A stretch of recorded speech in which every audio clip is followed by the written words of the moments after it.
இயேசு வந்த வீட்டிலே ரட்சிப்பேன் சொல்றோம்ல, இன்றைக்கு இந்த இல்லத்துக்குள், நீங்கிற இல்லத்துக்குள் இயேசு கடந்து வந்து அவர் உங்களை புதுப்பிக்க போகுது. கசப்பு, வேதனை, வருத்தங்கள் எல்லாம் மாற்றி ஒரு புது இருதயத்தை கொடுக்கிறார். ஆமென். அவர் தரப்போகிறார், இன்றைக்கே தருவார்.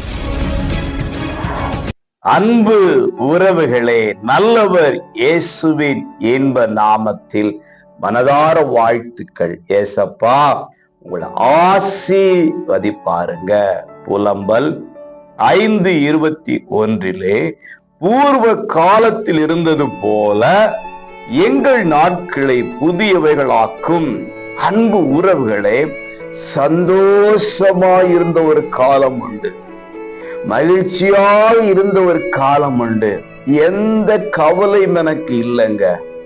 3 வேளை சாப்பாடு வந்தது, நான் கேட்கிற நன்மைகள் வந்தது, கேட்டதெல்லாம் கிடைத்தது, சந்தோஷமா இருந்தேன், ஒரு கவலை இல்லை, ஒரு வருத்தம் இல்லை. அப்படி என்று சில காலங்களை நாம் கடந்து வந்திருக்கிறோம், உண்மைதான?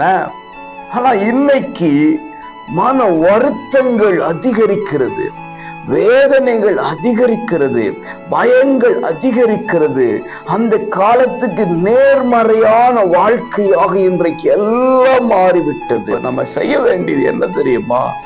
ஆண்டவர்கிட்ட இன்றைக்கு ஒரு விண்ணப்பத்தை வைப்போம். ஆண்டவரே, அப்படிப்பட்ட மகிழ்ச்சியான நாட்களுக்குள் எங்களை கொண்டு போகும்.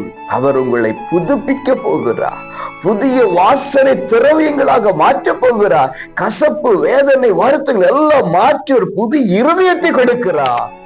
ஆமென். அவர் தரப்போகிறார், இன்றைக்கே தருவார். பெற்றுக்கொள்ளுங்க.